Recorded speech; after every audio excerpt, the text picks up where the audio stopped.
to me, a nigga who pick who he fight with. Right. Like if you see when you I'm not going because this. I won't for him, but I think I can take him. Right. You want to fight the nigga you think you can beat. Jay Prince tried to run that old school check-in routine on 50 Cent like he was just another random artist landing in H-Town for some clout chase vibes. But 50, man, he wasn't having it. Not even a little. He fired back quick, basically exposing the whole check-in culture as a fake power play. He made it crystal clear. Try me if you want. And just like that, Houston's silent gatekeeper and New York's unbreakable menace went from cold tension to full-on war. But this clash didn't just spark overnight. I got out there, they showed me a lot of love. But Shreveport had the infrastructure already here. Like even the tax incentive was put. Yeah. And so a lot of people have been talking about, man, he's here only because they gave him a cheap deal or something like that. The reality is there's more to that deal. Yes. Way more. They can't see Think about that. I'm spending $20 million this year anyway, in the same building that they're saying was the cheap building. Right. So find somebody else to spend 20. Nah, this one had been brewing slow for years. You gotta rewind to really see the setup. Jay Prince, the man behind Rap-A-Lot Records, ain't just a music executive. He's the blueprint for street-certified influence. He moves like a quiet general in Houston, and people down there don't just respect him, they watch what they say. That name alone carries weight. No loud talking, no chain swinging, just cold power in the shadows. And in H-Town, if you're an artist pulling up without checking in, you might leave minus your chain or your safety. Then there's 50 Cent, the one man who's never been about that mob-style pressure. Since day one, he's been going head-to-head with the real wolves. Ja Rule, Irv Gotti, Supreme, all them crews. 50 built G-Unit on being untouchable and impossible to punk. No checking in, no paying dues, no kissing the ring, especially not just to walk through a city. That energy made him a natural enemy to anyone who plays gatekeeper. So when whispers started flying that 50 might actually be relocating to Houston, oh yeah, it was on. Because now you've got the king of not backing down, stepping right into the turf of a man who's used to getting everyone to play by his rules. And that was a recipe for straight chaos. Oh yeah, things got spicy real fast. This wasn't just rap beef anymore. This was street pride and two kings refusing to bow. Jay Prince had Houston locked up like a vault, but 50, he ain't just some rapper flying in for a show. He pulled up like a full-blown problem, a walking middle finger to that whole check-in or else energy. And both sides knew it wasn't gonna end with just side eyes and slick talk. See, if 50 touched down in H-Town without checking in with Jay Prince, that wasn't just bold, it was disrespect. And yep, that's exactly what he did. No warnings, no passes. Crowd lost their minds. 50 was standing on that float like he was born and raised in the H. Came to the city of Houston, but he didn't just come here to live. He has been helping out on so many causes in this city. And especially, he has been in our high schools, turning our high school students into entrepreneurs with his Unity Camp program. I've seen him firsthand. This city has been elevated because of his presence, and so today we have the honor of saying to him, he's our 2022 Grand Marshal. Give it up to Curtis 50 Jackson. Now, before I call on him to speak, let me present you first a key to the city of Houston. Anywhere you go, 550 buildings, use the key, the door will swing wide open. At first, it was like a Cold War. No direct shots, just distant heat. 50 was still in New York doing what he does best, talking spicy, trolling everybody, and going viral nonstop. Meanwhile, Jay Prince was running Houston like it was his personal kingdom. Quiet moves, loud respect. They tossed a few subliminals back and forth, but never crossed lines until that tweet dropped. 50 posted up on a float, posted like he ran the city, and the caption, "The door will swing wide open. I love New York, but I live in Houston now. I'll explain later." Boom, that wasn't a move, that was a power play. This wasn't clout chasing. 50 had a whole game plan. New York taxes were draining his pockets, and Houston was the escape route. Lower taxes, more space, fewer rules, and the culture was bubbling heavy. And let's not forget, 50's liquor brand, Branson Cognac, needed that southern love. And where better than Houston, with its wild nightlife and heavy bottle-popping scene. So when 50 said he was moving, he wasn't bluffing. He was setting up a takeover right in Jay Prince's backyard. He wasn't just moving to Houston, he was planting a flag like it was his new empire. But here's the twist. 50 never checked in, and for a figure like Jay Prince, that wasn't just disrespect. That was straight up war talk. Word hit the streets fast. Jay Prince took that move personally, like 50 was storming the castle with no salute. Rumors started spinning hard. People said Jay Prince sent some folks to apply pressure. Others even claimed he expected 50 to pay up for street-level protection. Like, really?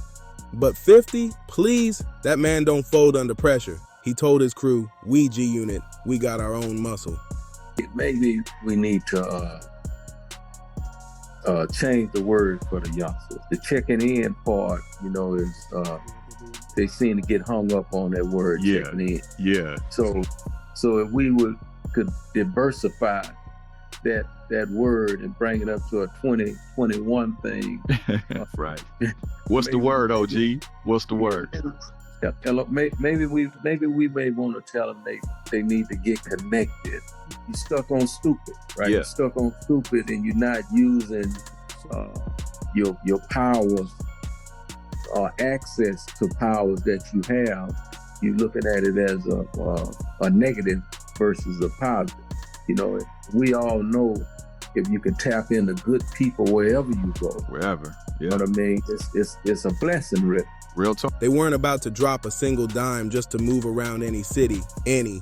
Respect isn't something you buy, it's something you command. So, what did Jay Prince do? According to The Buzz, he tried to pull that no-fly zone card, basically telling 50 he wasn't welcome in H-Town. Now, let's be honest, that might scare a smaller artist still chasing the spotlight, but 50 Cent? Nah, he built different. He doesn't take orders from anyone. And instead of ducking the smoke, 50 went straight to Instagram. He turned the heat into a full-blown comedy show. Memes flying everywhere, captions throwing shade, sneak disses left and right. It was trolling at a championship level. 50 made the whole check-in culture look like a joke. He clowned the entire thing like he was filming a skit.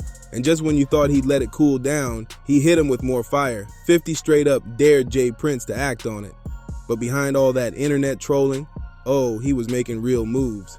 Because while everybody was watching the drama unfold, 50 had a bombshell ready. He was building a $20 million G-Unit film and TV studio right in the heart of Houston.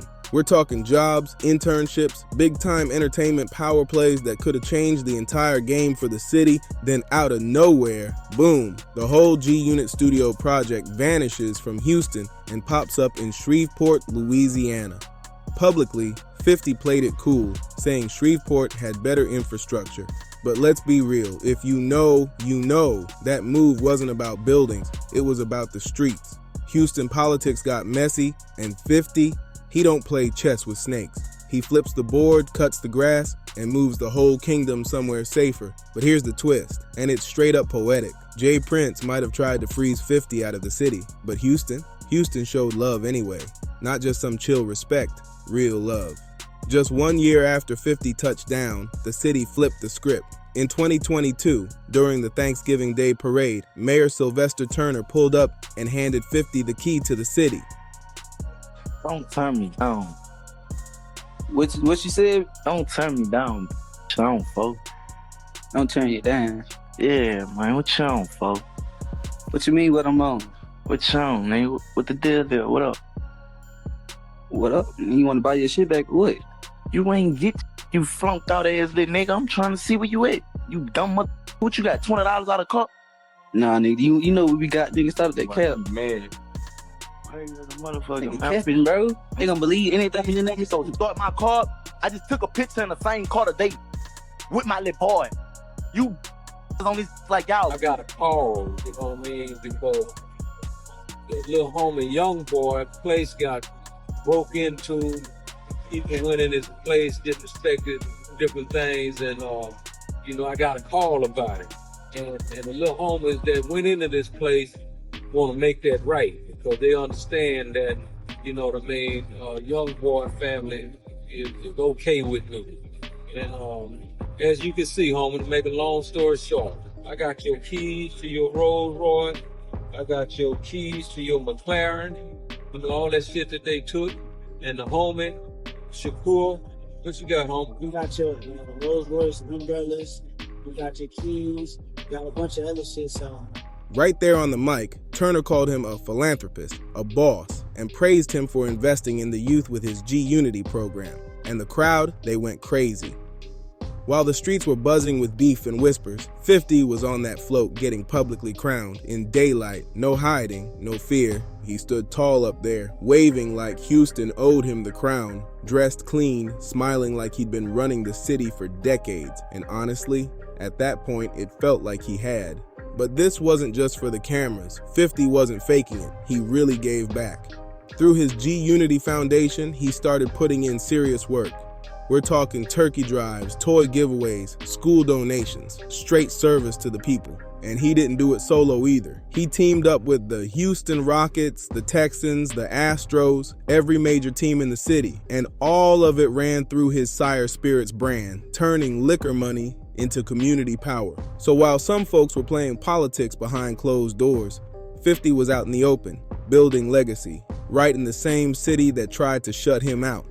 In 2023 alone, 50 dropped a smooth $850,000 worth of toys straight into the hands of Houston kids. No crazy flex, just raw action. And he didn't slow down in 2024 either. He turned it up. He helped raise $500,000 for the Houston Children's Charity just by auctioning off 2 giant bottles of his Los Shaman Dua champagne, and the whole event.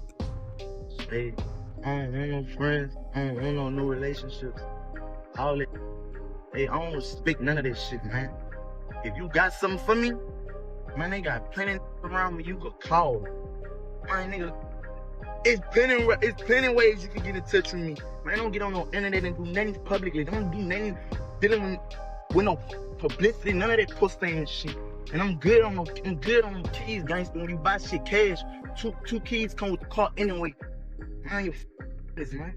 Pulled in a mind-blowing $6 million, straight impact.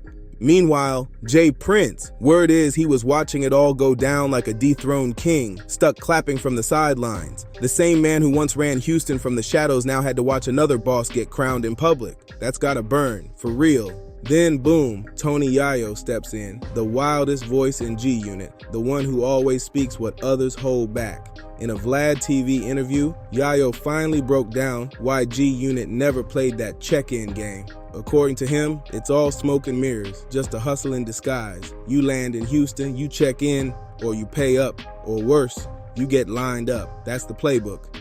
Jay Prince built his name on being the so-called protector of visiting rappers, but Yayo said it straight. It's a fake friendly front with a heavy price tag. It's not about safety, it's about power. And G-Unit, they were never giving that up to anyone. Sounds harmless at first, until you realize it's basically just street tax dressed up as tradition. The rules go like this. If you're an artist flying into H-Town, you're expected to touch base with Jay Prince or his people. Show love. And by love, that means open your wallet. Allegedly, it's all for your protection. They'll tell you if your chain gets snatched, it'll magically reappear. But if you don't check in, that's when it gets ugly. Chains disappear, shows get disrupted, and now your name's buzzing for the wrong reasons. Tony Yayo didn't sugarcoat a thing. He brought up the Pop Smoke situation as a cold warning. When rappers hit a new city, depending on shaky alliances or half-baked security, they're basically walking into a setup. Yayo kept it all the way real. Street protection always got strings attached, and when the smoke comes, the same dudes you paid to hold you down, they vanish real quick.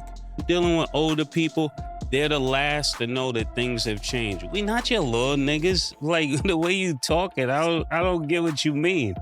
We're not your little niggas. Like, for real, all that big homie stuff, that's for little niggas.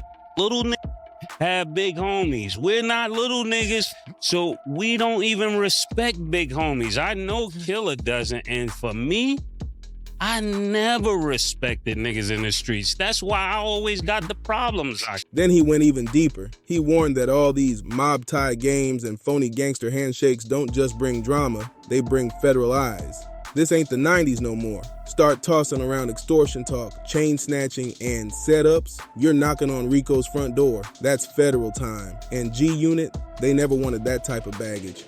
Yayo said it plain. They moved smart, rolled with their own team, and kept their distance from street deals with secret strings. No favors, no fake peace, no gatekeepers. Just G-Unit business, handled in-house. They'd rather stay independent and fully armed than owe something to folks playing shadow games. Now here's where it turns grimy. NBA YoungBoy pulled up to Houston for some business, didn't check in, and out of nowhere, his spot gets hit. Chains gone. Cash gone. Even his car keys disappeared. That ain't no wild coincidence. When the same people offering you protection are the ones circling your bag, that's not protection. It's a setup waiting to happen.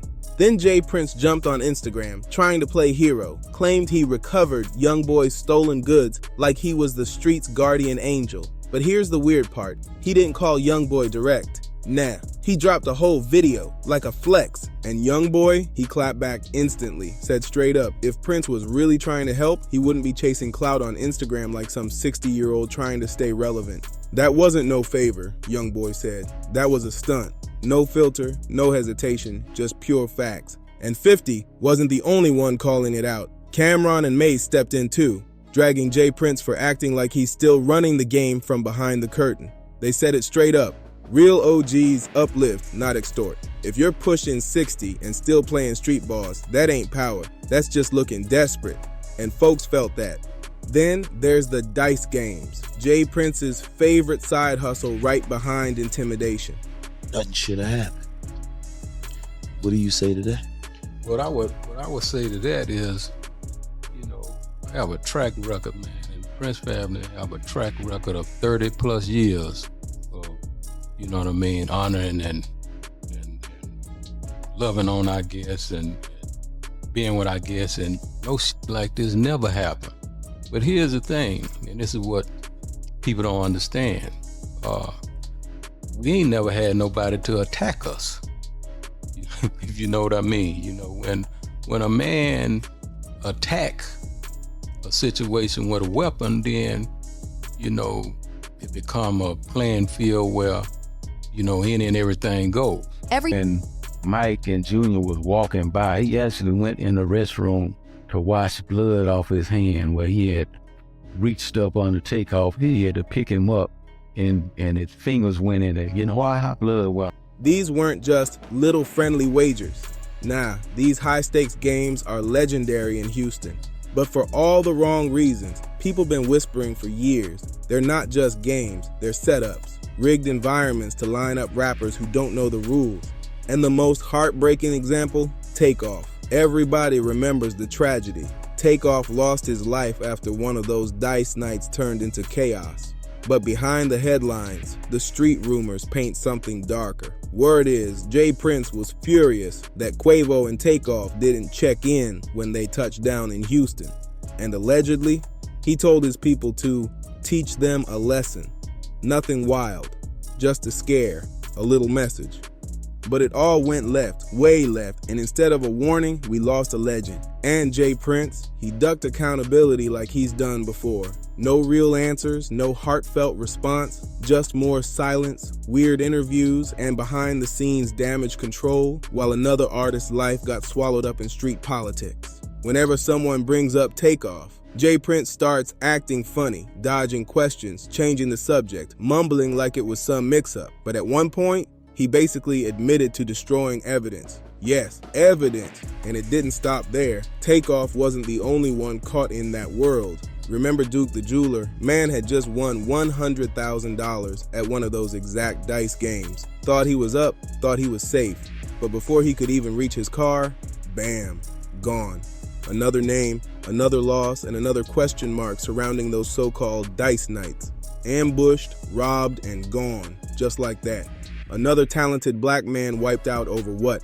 A crooked dice game and a fake street code that's been protecting the wrong people for way too long.